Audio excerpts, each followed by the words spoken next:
This is Meet the Movie Press. It is March the 1st, 2019 on the show this week. Oscars recap, Bond 25, Rotten Tomatoes revamp, and Candyman casting. Plus, the week's big releases and those Hellboy and Dark Phoenix trailers. Stay tuned! Welcome to Popcorn Talk, featuring movie discussion, news, and interviews. Popcorn Talk. We talk movies. And now, here's Popcorn Talk's Meet the Movie Press. This is Meet the Movie Press. It's March the 1st already. How the hell did that happen? I read that and I was like, what? We're a third of the way through the year already. Oh my God, it's probably why I feel so tired. Guys, welcome. We're going to go through what we got on the show in just a little bit. We're going to recap the Oscars and stuff like that as well. But before that, happy St. David's Day to all our listeners, maybe more than one, maybe none, in Wales, my homeland.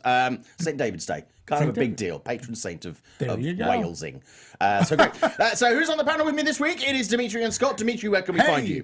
Hey, movie fans, you can find me right here on Popcorn Talk Network's Meet the Movie Press, also in Popcorn Talk Network's Anatomy of a Movie, where later today, we'll be doing a deep dive into How to Train Your Dragon 3, The Hidden World. Can't wait to talk about that one. Scott Menzel. Sure, I'm back, and I have a show today after this one. What? LAOFCS Weekly. We are going to be talking about South by Southwest on that show, so check that one out. Ooh. And you can find me on Twitter and Instagram at @TheOtherScottM. Fantastic. Nice. And my name is Simon Thompson. You can find me on social media, Twitter and Instagram at ShowbizSimon. There's a Facebook page. This is Simon Thompson. And you can see my work everywhere from Forbes to Reuters to E-News and beyond. Okay. The world. We're slowly taking it over. People tell me I'm slow. Anyway. Okay, Oscars recap. That happened at the weekend. Yes. Everybody, let's first of all talk about no host. Everybody thought that was going to be a car crash. To be honest with you, I liked it. I liked it too. I'm happy to eat my hat. I think that really, really worked. I say leave it that way. Smooth. It just went boom, boom, boom, boom, boom. Yep. And it still was 3 hours and 20 minutes. I know, but it didn't feel it. It didn't feel it. Well, if maybe they put some of these awards in the breaks. Yeah. No, I'm the only, again, it wasn't the train wreck that it could have been. Yeah, far from it, that I thought it was going to be. It wasn't. But it was also very bleh. Because you had the voice of God, doing everything. It had no identity. There was there was no fantastic montage to get you excited about that gave you that rich why are we watching the Academy Awards? It's because of all of these movies from the past, present, and coming up, and it had no identity. Yeah. And for me, anyways, and when you watch all these, you yourself too, when you went to the Spirit Awards with Aubrey Plaza, right? Mm-hmm. You said she was fantastic. I think that a good host, and look, hosts can be horrible. And we've seen that happen. Oh, we've seen, the good, the bad, and the indifferent. Kudos. I want to say kudos to Anne Hathaway for actually posting a joke. She said it couldn't be any worse than this. Yes. And I thought that was great. That was very good of her to do that. Yeah, and so I get it, but with the right person, what's his name, the late night show host, when he got on to promote or to talk about or announce presenters. Yeah. The one, not Jimmy Kimmel. It's he does the late show or the late night show. I can't think of his name right now. Is he still on? From is he still on? Yeah. He's still on. He's very popular. Seth Meyers? Not Seth Meyers, the other guy. From Africa. Trevor Noah. Trevor Noah. Why couldn't you get but him? He's from the Comedy Central show. Right. The Daily Show. The Daily Show. Right. Why can't you get him?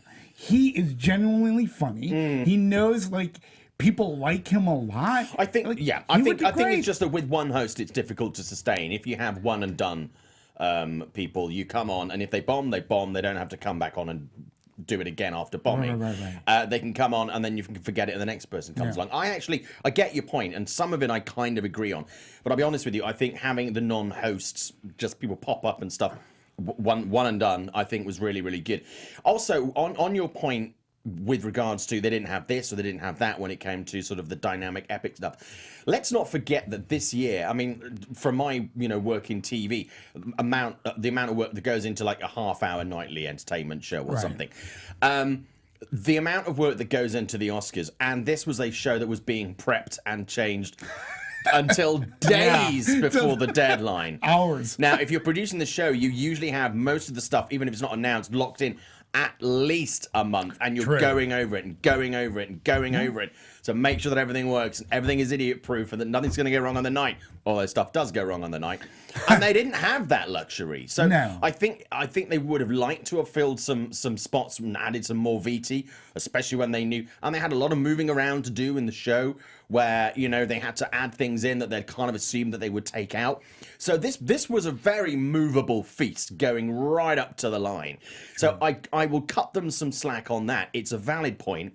But I think circumstances around it will have made that quite difficult to actually pull off. Overall, I thought it was really, really good. I mean, obviously, we can get to the winners in a second. But, you know, Scott, you agree that no host was... I do. I mean, it felt like a nice change. I mean, I'm not someone who's against seeing hosts on a show like this. Yeah. But the thing is, the last couple of years have proven it hasn't always worked as well as they hoped for, and the ratings decline and stuff like that. The ratings were up this year, up a little bit, but it's still the second lowest. I mean, it's the second lowest, but like, could you imagine how much they saved? Yeah, and they must have saved so much money by not having the host. Yeah, in all fairness, and he or she would have dragged it down a little bit too in terms of the runtime. It's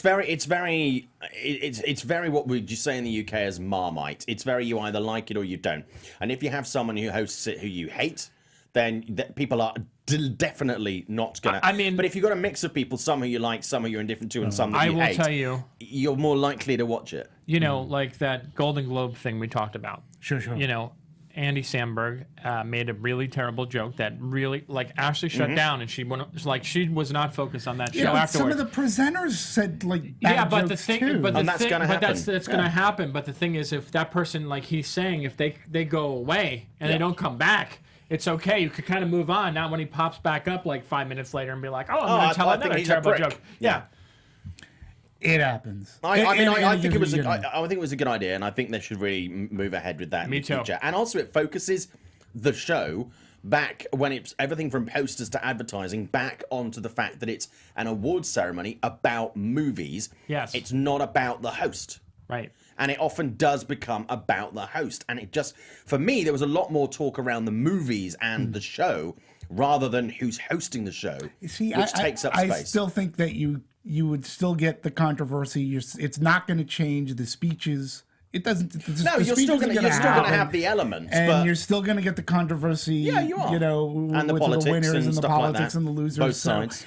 And again, I'm not saying that you can't tighten up, and I don't want to come off. It was not the train wreck I thought. But when I looked at my watch, and I was like, yeah, we're still coming up on 3 hours over here. Yeah. And at that point, I was like, I was feeling it. Yeah. I was like, if non-host means a shorter show, they're really not going that much shorter. And then when it passed the 3 hour mark, I'm going, yeah, we're still 3 hours and 20 minutes. But the thing, you can't, the only way to cut it down is to either limit the speeches, which you can do. Which everyone's so upset about all the time. Everyone's upset about all the time. Yeah. And then, or you take categories out, which you literally can't, there is no right solution with this.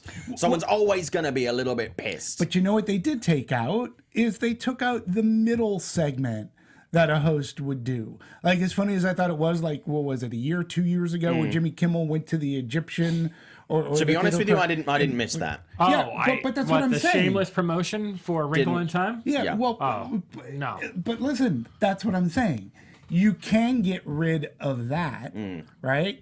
There are things that you could have condensed. I mean, starting off with Queen was, I thought, really good, but I also thought I was watching the Grammys. I didn't think I was watching the Academy Awards. But this year, you know, a lot of these, a number of the movies that were nominated in major categories were music heavy.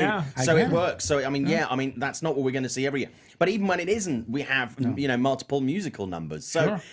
Yeah, you know, I get your point, but I have to say I kind of disagree on that. People in the chat saying, Mark Ballum saying our master plan is to take back the US. It's going according to plan. Soon you'll all be drinking tea and eating Marmite sandwiches. Well, some will eat Marmite and some won't. Zeno out, Aubrey Plaza was so good at the Spirit Awards. She absolutely was. And Mark saying, and ham and pineapple pizza. No, Mark. Naughty Mark. Ham and pineapple pizza is not a good thing when no one's proud of that. Senor Nerd, remember last Friday I said I was going to miss this year's Oscars? Well, guess I should be the politicians I'd be a politician because I flip-flopped and watched the show. People often give in, Senor Nod. There's nothing to feel ashamed about. I'm glad you caught the show.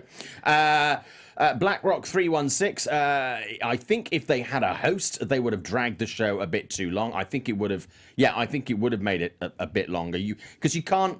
You either got to go longer or you've got to cut some stuff. And it's strange. Ricky Javila, no host, ran the show smoother and saved them the headache of backlash of anyone else they could have chosen for the host. Oh, yeah, absolutely. And it wasn't the diarrhea mess I expected it was going to be. Very solid show. So there's lots of thoughts on that. Film Note Jamie on the ratings.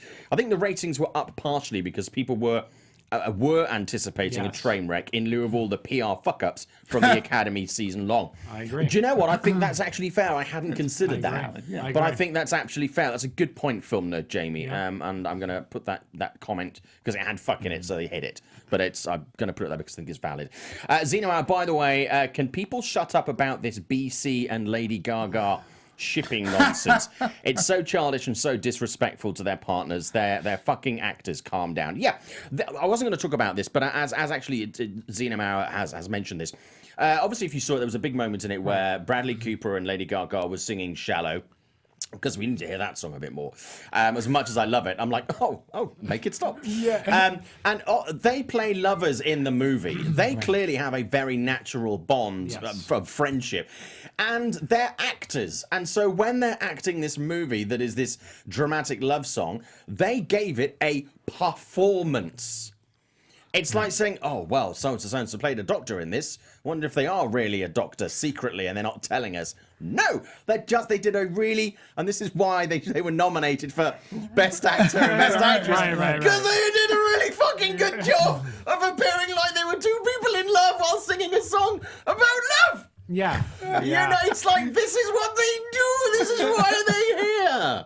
So I was a little bit surprised. I mean, even I was like, oh, that was very convincing. It was. Very convincing. But I'm like, did I think they were doing the... No, I didn't. Not for 1 second. No.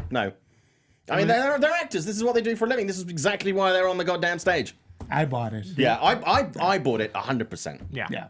It was. In fact, I think the chemistry there was actually even better than it was in the movie. Yeah. Why would you go that far? But I thought their performance was probably the strongest. I loved Bette Midler. Yep. I thought she was fantastic as well. So let's talk about some of the wins. Sure. I mean, lots of people have more comments on the host. Senior Nerd say, I say no host from now on, but can we get at least that Muppets one? Yeah, just one Oscar? I agree. Yeah, no, Let's I do 100% that. agree. Let's do that. Well, we know the Muppets are coming back. They're going to be doing a TV show thing with Disney Plus. Yeah. So we know they are coming back in vogue after the last rebirth that ABC didn't go too well. I think the Muppets are great. Me too. I think the Muppets are great. So yeah, absolutely. Sure. Okay, so let's talk about some of the winners. Obviously, Green Book came in, a very controversial win. A lot of people thought that was either going to go Roma. People were hoping it would go to Black Klansman. There was the outside chance it might have gone to Black Panther. It went to Green Book. Still a movie that I know it's had a lot of backlash, and I was talking to a friend of mine who's actually in the Academy and is African American about it last night, and they were like, we voted for it because we thought it was a great movie. And she's like, as someone who is black, I wasn't particularly.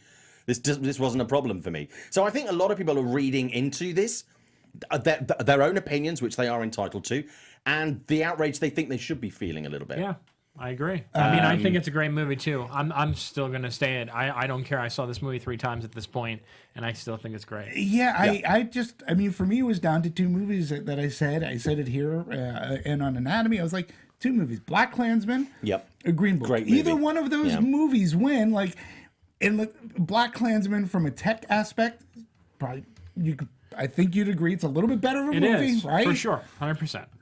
And had it won, I would have been awesome for Spike. Yeah, it's a great choice. It went to Green Book. For me, it was a great choice. I mean, there's nothing wrong with a good feel-good movie. It leaves audiences, like, they walk out, they feel good. It's got a good story. It's a true story. I liked it. What I don't like about this, and I'm going to just say it, because there's been all this backlash for, like, look at what Chadwick Boseman said about this. Like, look at his face. And it's like, okay, so he's turning his back on Mahershala and also Octavia Spencer by doing this. So it's like, what is with this?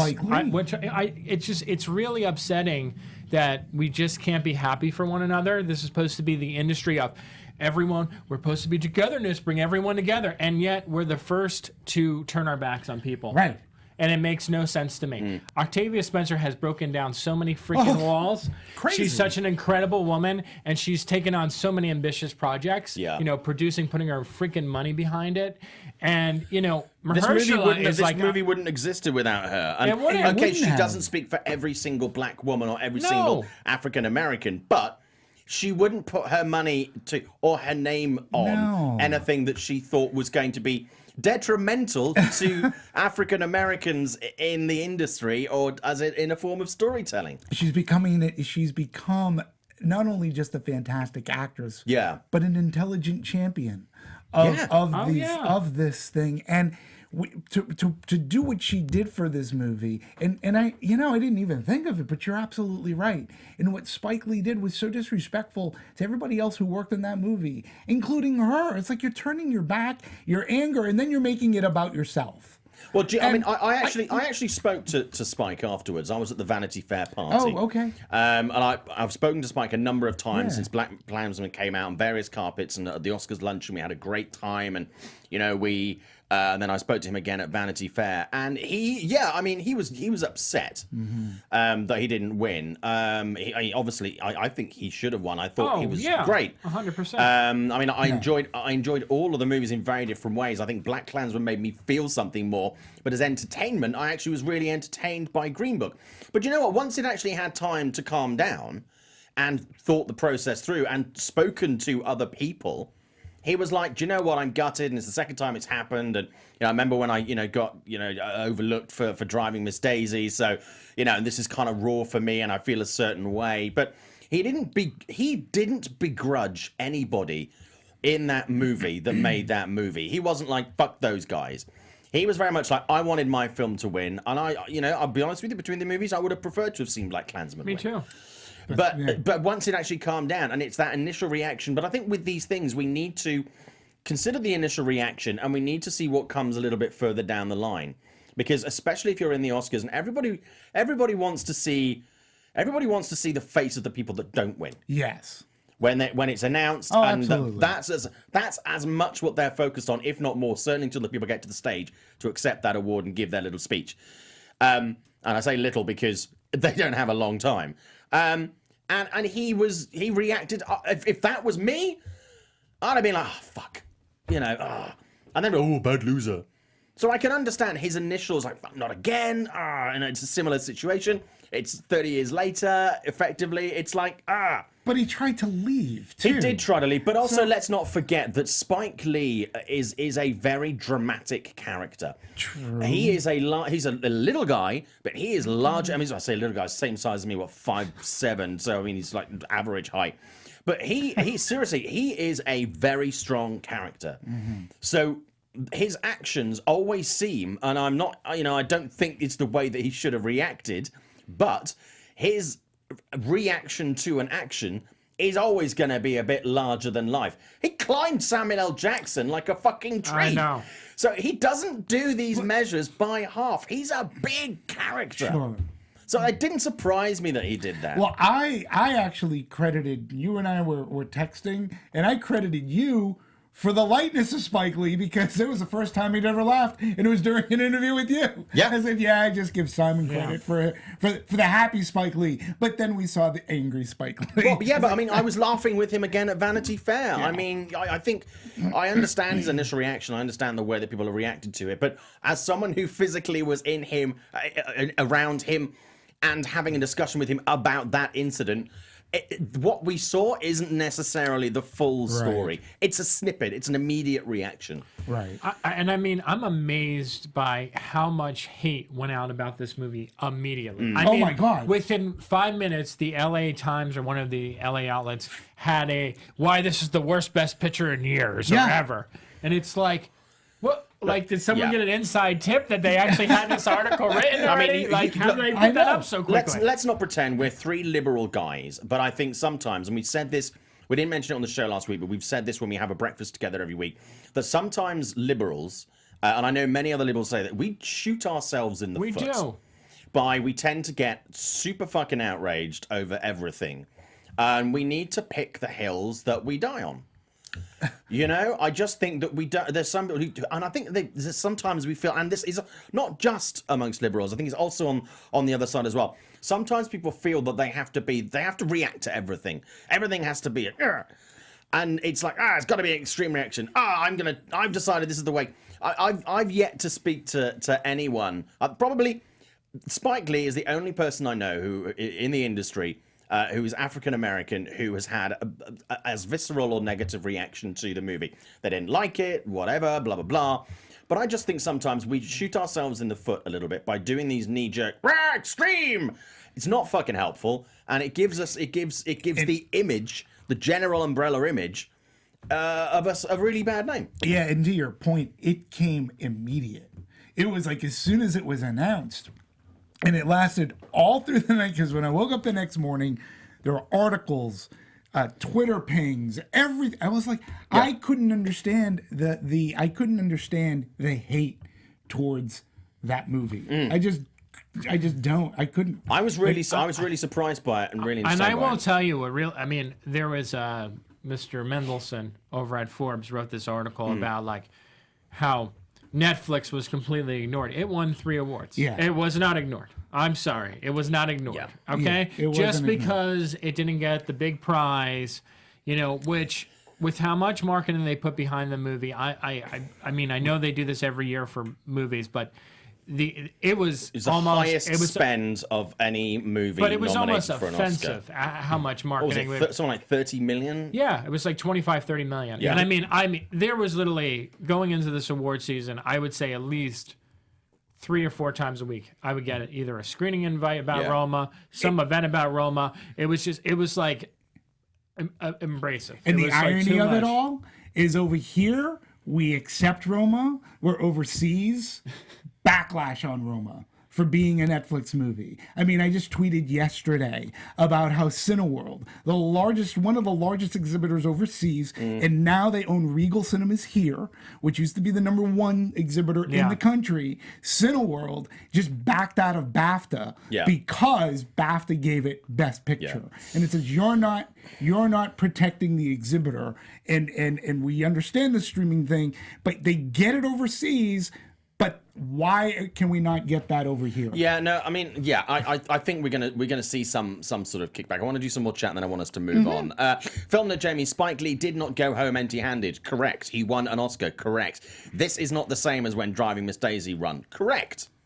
That is correct. However, it is still something that rings true for Spike Lee in his particular case. So it's not exactly the same, but it certainly has, flashback memories for him. Zaya says, guess you guys didn't watch that Reggie Miller Nick series in the 90s with Spike on the front court.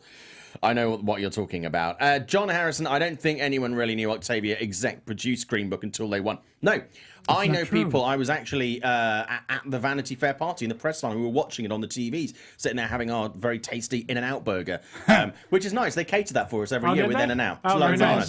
So we're all there sort of in our suits, desperately trying not to get ketchup and stuff down us. And when she walked out on stage, people were like, what's she doing there? And I was like, well, she exec produced it. A lot of people don't know that she was involved in that movie. We broke it down on Anatomy of a Movie, and we talked about how she more or less saved the movie. And a lot of people don't know that Spielberg did it as well. Absolutely. Mark Ballum saying woke is one of those dumb words that lazy people use, like SJW and incel. No, absolutely. They're all 3 things that are thrown around willy-nilly. They're almost completely without warning. Yep. And they're losing their meaning. And just because someone... I mean, going back to the point I made earlier, just because someone, reacts, it doesn't mean they're an SJW. I react to things because I have an opinion on it, not because everything has to push for social justice. Things that I don't like, I'll always comment on. John Harrison, Green Book winning was shocking, but it was winning a lot of major Best of the Year awards at every major awards ceremony. Hey, Scott, what won at the LA OFCS award for Best Picture?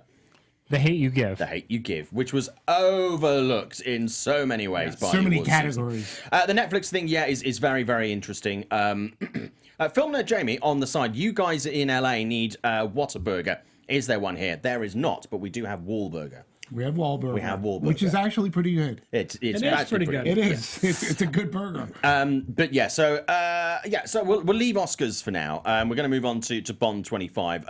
Oscar-winning Rami Malek will play the villain. Bill Magnussen could play a new agent. Let's talk about Rami Malek, really, because Billy's not quite the huge name. It'll be interesting to see him added to the cast. Good actor. Okay, Rami Malek. Even before the Oscars, we knew there was a possibility that he was going to be joining Bond 25. Still doesn't have a title, although Shatterhand was a name that was thrown around this week. Oh, Terrible name. So yeah, I mean, thoughts on Rami being the villain? I think it's great. I think he would be great too. Yeah. He has that weird look about him. He does. That you kind of like. He can pull off being very charming and likable, but you can see him being really evil. And that can be part of the major strength of a Bond villain is that swarm, right? That charm, and then evil, and then he just kills you. So all good. And I'm very happy, which I'm sure you're going to talk about the next big casting thing about the Bond girl. No, I wasn't. Fair enough. So let's talk about it then. Okay, Lupita Nyong'o. I didn't see that. Looks like she's going to be the next Bond girl. That'd be great. Which would be Time? amazing. I know, no kidding. There'll be some outrage over that. Oh, for sure there will be. Someone will get upset about it. Stop. Sure there will be. Come on. No, sure. Cool. Of course they will be. Of course they will be. She's perfect. She's amazing. She's a great actor, and that's how you get jobs, by being a great actor. Right. That's what you do.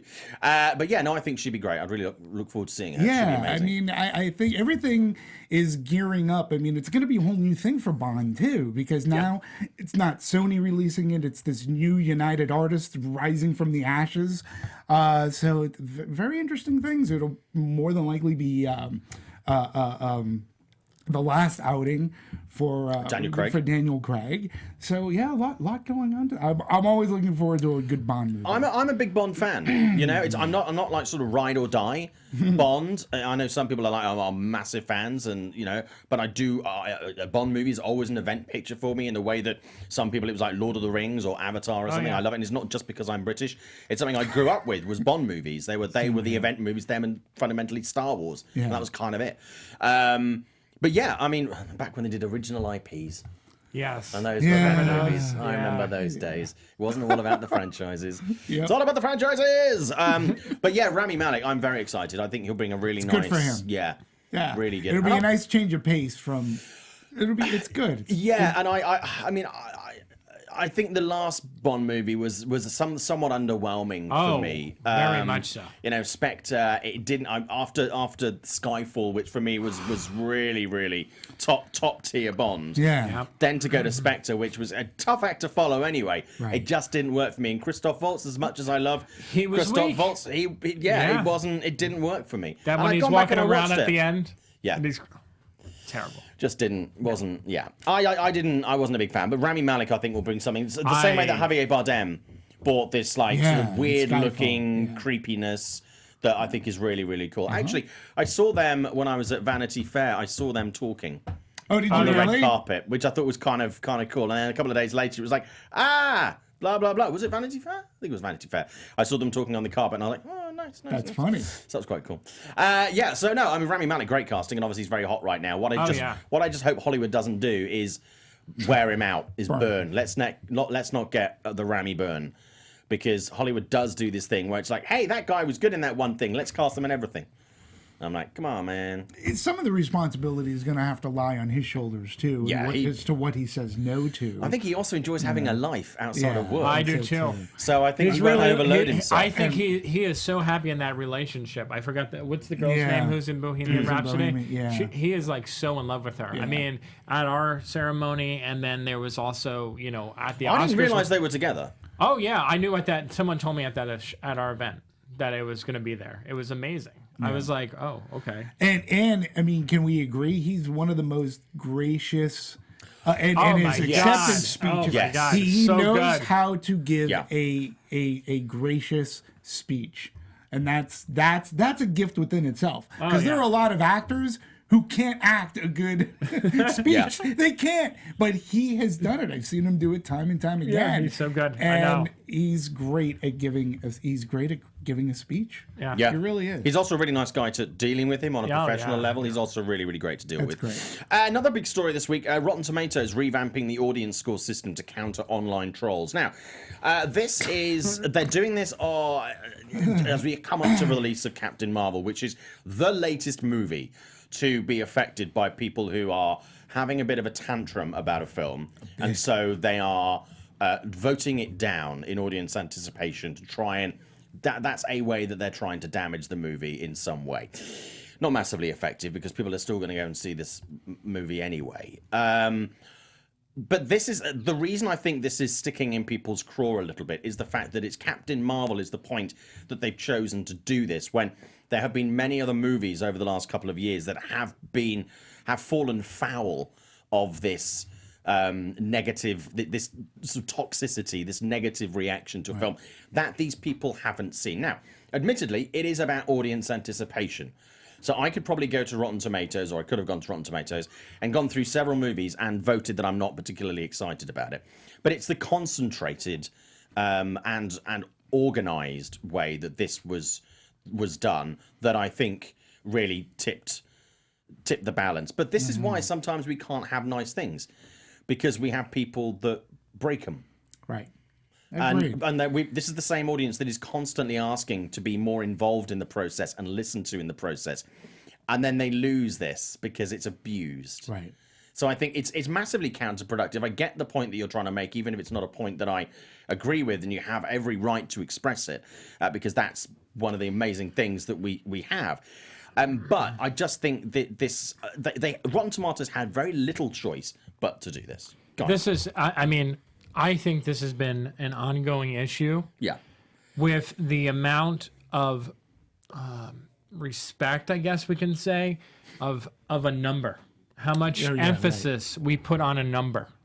And it's funny because I think Disney began to panic when they saw that number go from 86 down to 40 or whatever it was. And it's just so weird that we live in a system, in a world where a system that's flawed, as we have already all know, have pointed out, that we look at a number and say, well, it has a 46. It's probably mediocre.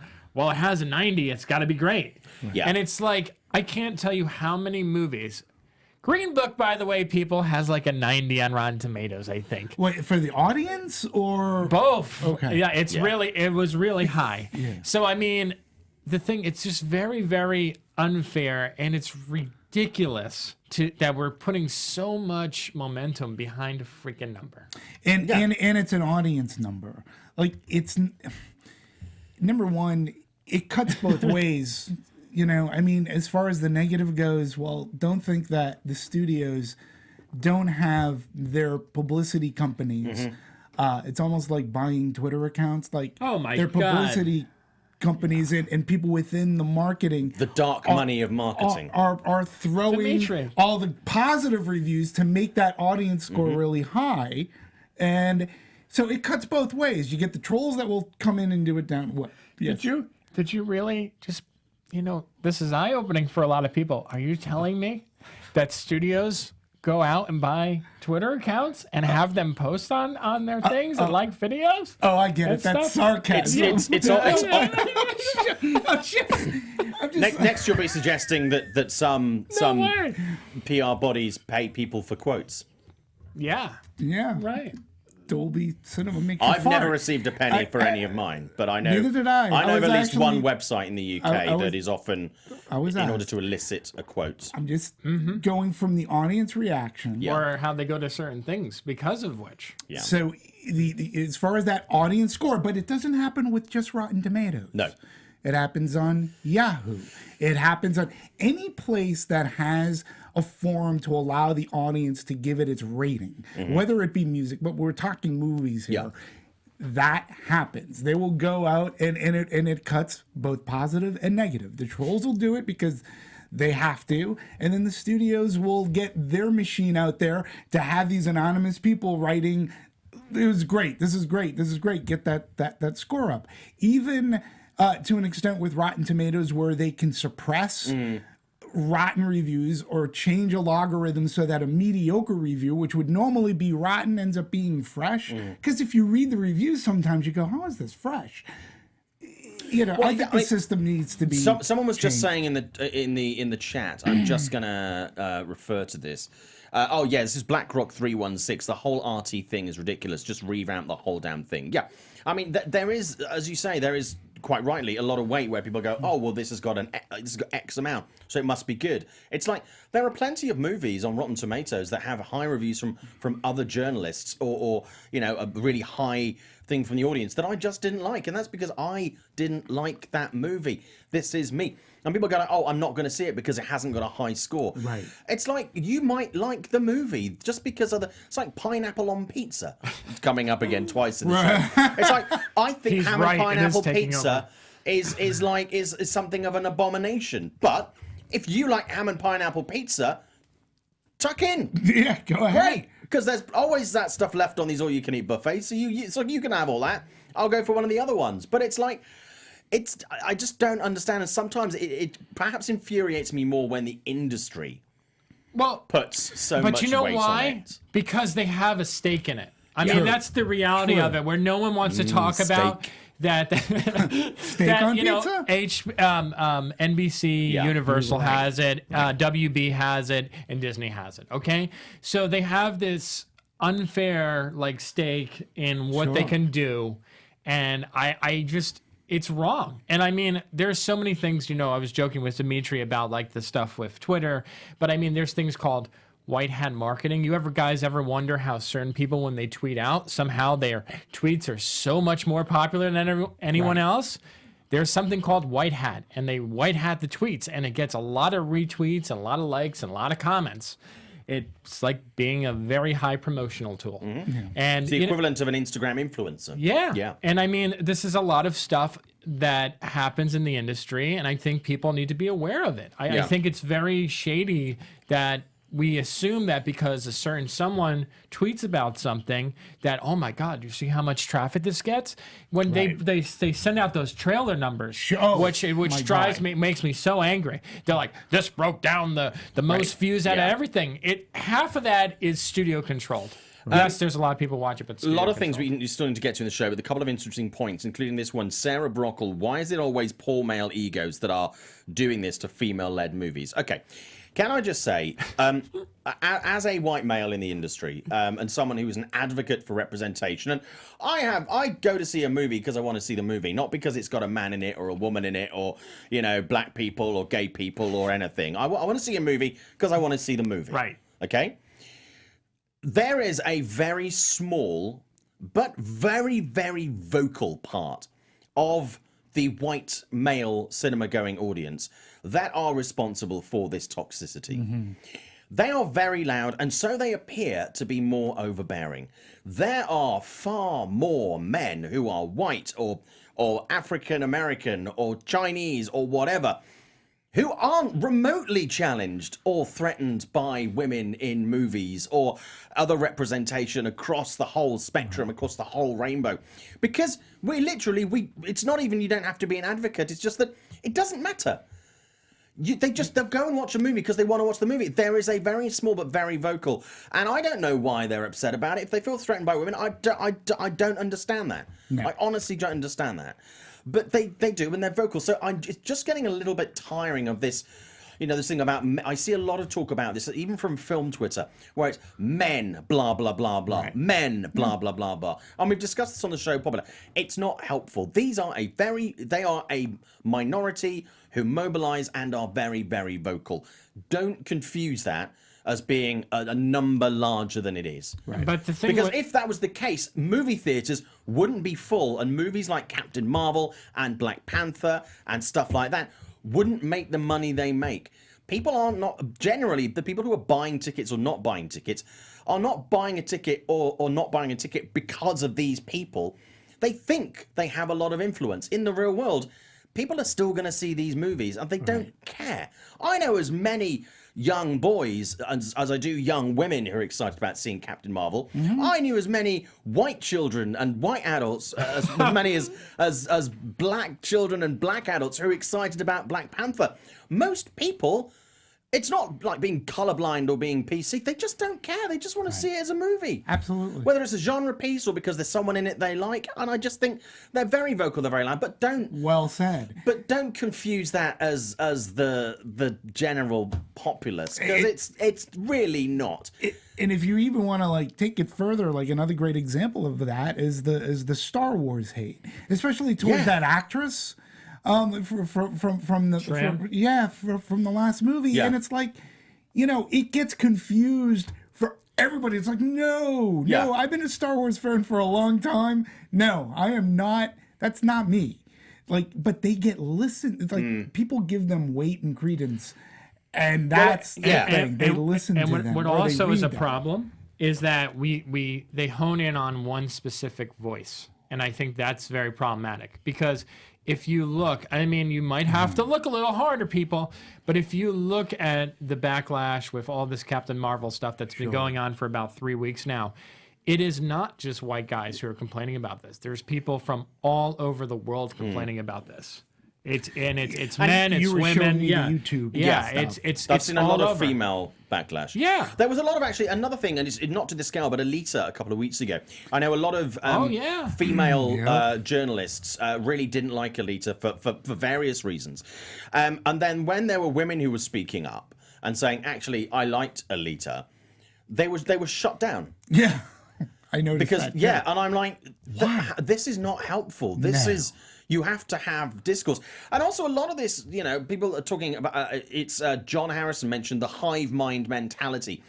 Don't forget, a lot of these people who go along, and I studied psychology a long time ago, but a lot of this hive mind is not necessarily that people actually agree with the message that they speak. True. They just want to belong, and they don't feel that they belong to one group or the other entirely. So what they will do, as is the natural human response in many people, which you can choose to go with or you can choose to refer, is you go with the stronger, you go with the more vocal, the one that appears to be the dominant pack.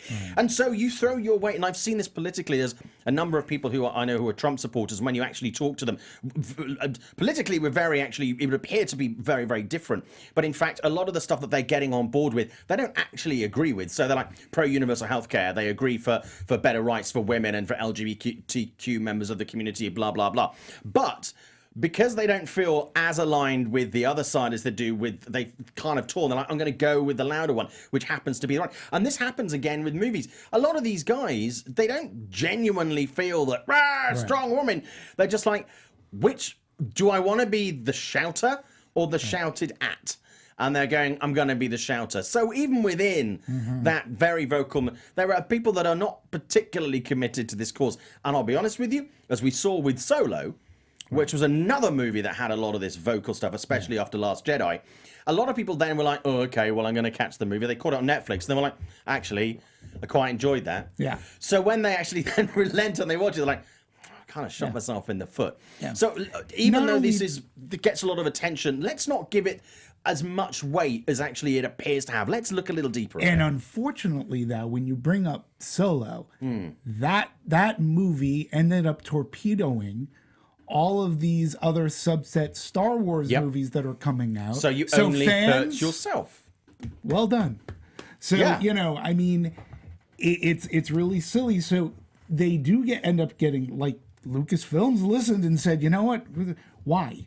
We're going to focus on doing this. We're going to be a little more streamlined here. So fine. One more thing in the chat from this. Film Nerd Jamie, we're treating Captain Marvel like it's an underdog. It's a $200 million movie, Marvel movie. It was always going to do fine and be fine, but the marketing has been shockingly underwhelming. I think all of those points are fair. Yeah, ultimately, all this whining is not going to make any difference because people are still going to see. Let's not forget that people in the industry, while there is this backlash going on and it is distasteful and it looks very shocking, these are the people that the industry do not listen to. if these people came to the table with a calmer attitude and a slightly less sensationalist, raw attitude, maybe the industry would listen to them more. What they're doing at the moment is they're asking to come to a party.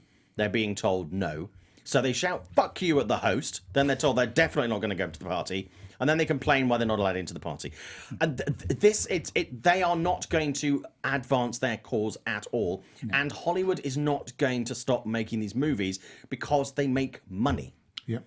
So it doesn't matter. I understand what they're saying, but it's not actually going to affect any change in their favor whatsoever. If anything, as you say, they're going to cut their nose off to spite their face, and these nice things are going to go away. So let's just be honest about that. A couple of things to rattle through before we get to the week's big releases. Suicide Squad 2 has lost Will Smith due to scheduling conflicts. See ya. Scheduling conflicts. Yeah. So what do? Do you just take the character out, or do you recast it? You recast. Yeah? You recast. It's one movie. Yeah. The first movie wasn't well received. Recast. Interesting. Jordan Peele's Candyman remake has cast the Aquaman star who played Black Manta, Abdul-Mateen 2, or Abdul-Mateen II, as the hook-handed title monster, Candyman. I hope he's better than he was in Aquaman. He was the worst part. He was the worst part in Aquaman. If you're looking, good. If you're looking for tall African American actors, you have a lot of people to choose from right now, who have established audiences, and some even have a track record in this. Jordan Peele, I trust. Me too. So Jordan Peele has seen something that we haven't seen yet. Okay, so I'm going to trust Jordan Peele on this. Me too. For me, I don't know why it didn't happen, but Lakeith. Oh my God. Would have been, to me, yes, perfect. Yes. So I don't know what happened. Yes. But he's not Candyman. No. We'll see. Interesting choice. I was a bit disappointed, but I trust Jordan Peele. Yes. He's yet to make a bad choice, as far as I'm concerned, whether it's comedically or in his horror stuff. So Jordan we trust. Sure. Jordan we trust. Does that come out of Blumhouse Corner? Yeah. Yeah, right? That's a Blumhouse Corner. There we go. Netflix already positioning The Irishman as a serious Oscar contender by planning a wide theatrical release. Obviously, we saw that trailer during the Oscars this year. Trailer, it was words. It was words. People called it a trailer. It was words on a screen with a bullet. Yeah, people were like, and coming soon. Like, I was like, it's fucking Joe words. Pesci. Yeah. Like, Robert De Niro. It's funny when all that came through, people didn't know whether it was like, oh my God, there's like an Oscars joke. And then it was Joe Pesci. The amount of people that turn around to me, and I was on the press line, and you're like, Joe Pesci? Yeah. Because they'd forgotten that Joe Pesci's a thing. And I love Joe Pesci, but I was like, oh, Joe Pesci. Joe Pesci. Yeah, so, I mean, I think, and someone mentioned this in the chat earlier, that, they are clearly positioning this after their success this year with the promotion and the acceptance of Roma. This, I think, is Netflix's big push. This movie will get them what they want. And it's getting theatrical. It's also having a theatrical release as well. So Roma had one for like 3 weeks. It did. Not everybody. But I'll be honest with you. I think the audience for The Irishman is going to be wider and more accessible than the amount of people that would go and see a black and white Spanish language movie. That's 2.5 hours long. It's 2.5 hours long. Subtitle. As good as it is. That I don't disagree with the exception of you won't be able to go to AMC, Cinemark, or Regal to see it. But people want to see it. They'll travel to. They will travel to see it, or to be honest with you, if it can't be asked, they'll just watch it on TV anyway. Yeah. But I think it's gonna be interesting to watch that one. And this is a favourite story of mine of the week. Josh Brolin and Peter Dinklage are brothers in a new comedy from the writer of Tropic Thunder. It's fucking twins. It's twins. It's twins. It's twins. It's awesome. Yeah. That's great. Hey, how do we do twins and not call it twins and have to buy any franchise rights? Call it brothers. Yeah. So I mean, this personally, I think it's great visually. As soon as I saw this, I was like, this just looks funny. Yeah. This just looks funny. I love Dinklage doing comedy. Yeah, he's I really love, even when he's just so dry. I really enjoy him in comedies. And Josh Brolin is one of the driest actors. He does deadpan so brilliantly and so richly. But he is so funny. in real life. He is a really, really funny guy. I'm looking forward to seeing him do this. Same here. Really, really excited about that. And it's something different from him as well, because we don't see him really in comedies, and between the Sicario movies and playing Thanos. I think it's great. I think it's great for his career. And like you said, the poster alone should just make you laugh. Oh, yeah. Yeah. Eddie Murphy is going to be playing a triple with Danny DeVito and Arnold Schwarzenegger, a triplet. Do you know what? The other twins one, the one with I think it was Eddie Murphy at one point, and it's Kevin Hart, whatever. I genuinely, I still want to see that movie, but Brothers, could be a really solid movie. Okay, let's talk about 2 trailers that came out. Let's talk about Dark Phoenix. Let's talk about Hellboy. New Hellboy trailer dropped last night. Hellboy, I've got to be honest with you, I wasn't particularly on board with this movie. I was skeptical about it. I'm really liking the look of this. I know you're not so convinced, though, Dimitri. No. The new trailer looked like Justice League. It had that red, and instead of come together, we've got smoke on the water. Like, do we need like a revamped, like anthemic rock song in almost every trailer that has to do with the superhero? Michael Bay effect. Yeah, it is the Bay effect. You're welcome. I don't know. There wasn't anything that was particularly over the top funny. I love that actor, the gentleman from Stranger Things. Dave Harbour. Dave Harbour. I can't stop thinking though of Ron Perlman and what Guillermo del Toro did with Hellboy. This one looks which I love, but audiences didn't get behind. Yeah, and this one just looks like they spent a lot of money. Yeah. It looks like I don't know. Meh. Okay, Scott. I didn't see it. Nah. I didn't see the trailer, so. Oh, you didn't see Dark Phoenix either? No. Okay, Dark Phoenix. I just don't care. Right. I mean, I saw the makeup on Jennifer Lawrence. I think that's enough. Yeah. I'll be honest with you. I think it needs a little work. Yeah. But having seen the makeup of the trailer. I think they're both. Actually, the makeup. But no, I'm a fan of the X-Men movies. I'm looking forward to Dark Phoenix. I'm a little bit underwhelmed at this. They're so hit and miss, these movies. I feel like you have like a really great one. I didn't like the last two. I really didn't like the last two. Yeah, I know. They left me cold. I know some people are big fans of those, but I didn't. The Apocalypse one was freaking bad. That was bad. That was bad. But Dark Phoenix, I mean, it looks like this might be the last X-Men, certainly the last one we see coming out of Fox. So we'll see what happens with this down the road. But I was going to bring something up, but somebody on the online, Film Nerd Jamie, did bring up like they did spoil. Like the trailer has a major spoiler. Yeah, in it does. Yeah, and it's like when I watched the trailer, my first thought is, "What are you doing?" Yeah, like why would the agents of that actor allow that? Yeah. Number one, and B, what are you doing? Trailers should really not spoil. It should get you excited to watch it, but don't tell me what's going to happen. I don't, and that's a big spoiler. I think this movie. I'm not going to spoil it for anybody who hasn't watched the trailer yet. Yeah. You watch the trailer; it'll do it for you. But it wasn't from me. But it's silly to me. To me, I mean, it's clear. I know there was all the talk about the Fox merger, Disney merger stuff going on, why this movie didn't get released. But I think there's a bigger problem with it. I mean, that's my very gut clear. feeling. It's very clear to me, because if they had something that was good, they would have pushed it out. When though? When was it originally slated for? Like last year. Yeah, last year. Wasn't it like July or August, wasn't it? Yeah. They could have put it out. Then it was pushed a little further back, Yeah. and then now it's like sneaking out like a little cheeky fart. You're gonna see it in Dolby. And I honestly think that having this story focused on Sophie Turner, Right, Jean Grey. Yeah, I mean she is not that big. I mean I know she's big on Game of Thrones, but in terms of an actual actress like selling tickets. But it's the character in this. It's like the Dark Phoenix saga on X-Men is one of the more popular like sagas and arcs within that series. Which is even more of a shame why it's kind of not getting the bombast that perhaps it would have had it been released earlier. Okay, I need to move on. We have a question here. Anthony wants it read out, so I'm going to do that courtesy. After Daniel Craig retires from James Bond, I want him in his mid-30s. What do you think about this? I don't think it's going to happen. I mean, I think that's a great idea, but I really don't see that happening at all. Mid-30s? Yeah. No, I think they're not going to go back on a timeline and start doing that. That's not going to happen. I like the idea, and it's going to happen. Not a major week for releases. This week, obviously, we have a Madea family funeral and Greta.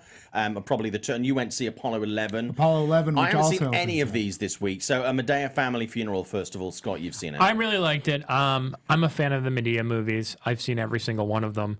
I think this is a nice close to the franchise. Okay. And I saw someone post in the chat that it actually made more money in previews than any other Madea movie. And I think this movie is going to do very well because there's no competition for it either this week. Yeah. Real quick on Greta, I really loved Greta. You just have to embrace it for the ridiculousness that it is. And if you're not, like I said at breakfast, you're fucked. Because if you're really, it's really campy, and you have to appreciate it. And if you don't appreciate that, it's not for you. Bearing in mind it's not really going to be a massive draw at the weekend, would they have been better to have sold this to like a Netflix or an Amazon Studios 100%. and had it just go online and people not have to pay the $15 or whatever? I mean, here we go again. We were just talking about Turner. So Chloe Grace Moretz, she started off big with like a movie like Kick-Ass, but even that movie only made like $40-50 million. Since then, her kind of like her buzz has been down. Isabelle Huppert, who's also in this, nobody really knows unless you're a really big film fan. Yeah. Like, it's not someone who's like, oh my God, I got to go see that new Huppert movie. I have to go out and see it. So there's nothing going for it. And then, Micah Monroe, who hasn't ever broken out of anything. Neil Jordan, his filmography, again, more of a film lover's. Right. Nope. There's nothing about this movie that says, like, let me put this out for release for 2,000 plus screens. It doesn't make any sense. Yeah. Favorite Neil Jordan movie? High Spirits is great. Great movie. Yes. And I also like Breakfast on Pluto. Good choices. I don't know. I asked that question, and I'm kind of like now, actually, which is mine. Very quickly before we. He did do Interview with a Vampire. He did. He did do that. Yeah, The Crying Brave Game. Yeah. The Brave one. I think for me, Crying Game. Yeah. Yeah, which I only saw for the first time very recently. Really? Yeah, I've had it for like the longest time. And I'm doing a thing at the moment where I'm going back and catching movies that I've got that I haven't watched. The Crying Game, I love amazing. Yeah. That's an amazing movie. Really, yeah. Really, really. What I cool. love about Neil Jordan is that he tackles all these different genres. Yeah. He's like not afraid to like No. do different things, and that's what I thought was so interesting about Greta. Takes risks. He does. Film and Jamie saying Company of Wolves, also another great Neil Jordan movie. Film and Jamie saying, Westy Kid saying she was in Carrie. Chloe Grace Moretz was in Carrie. Yeah, absolutely. that movie did not do well. No, it But did I not. liked it. I did too. I liked Carrie. She was in Let Me In too. Yeah, she was great in that too. Eon001 saying, I wish the movie focused 100% on their rivalry. This is going back to Dark Phoenix, X-Men. Fox can't manage a group cast like Marvel. Just give it up. I think they are giving it up. Well, and Jack Dennis don't have the choice. on Dark Phoenix release. It was November 2018, then February 2019, and now June. So yeah, they've moved it around quite a bit. Okay, guys, we've ran out of time. But we do because you talked about movies. I have to stress because I did see Apollo 11. So if you have the opportunity, it's going to be 1 week in IMAX, and I strongly recommend you see this piece of history in a way that you've never seen it before, and how close it is, and the footage that was used, and how they fitted it for IMAX, and it's vibrant, it's huge, and it's inspiring. It's everything that First Man wasn't about the first lunar landing. This is, and it's Do they plant a actual flag? footage. Excuse me? Do they plant a flag? It's got to be a flag. Got to be a flag. Put the flag in it. They plant it and salute it, and they talk about, and it's the actual Did they throw the bracelet? footage. No, there was no walkabout on the moon. There was no walkabout on the moon, and these astronauts weren't angry. Angronauts. They were not Angronauts the movie with Kevin Hart. They I'm actually in it. had a sense of humor, and you're gonna see footage of the moon that is incredible, and you have to see. Well, it's only playing, I believe, in IMAX. Go do yourself a favor. It's 1 week only. I'm going to wait until I can watch that fantastic. amazing footage of the moon on my phone. On your phone. Because that's how the filmmakers really want it seen. Watch it on your phone. Smallest screen possible.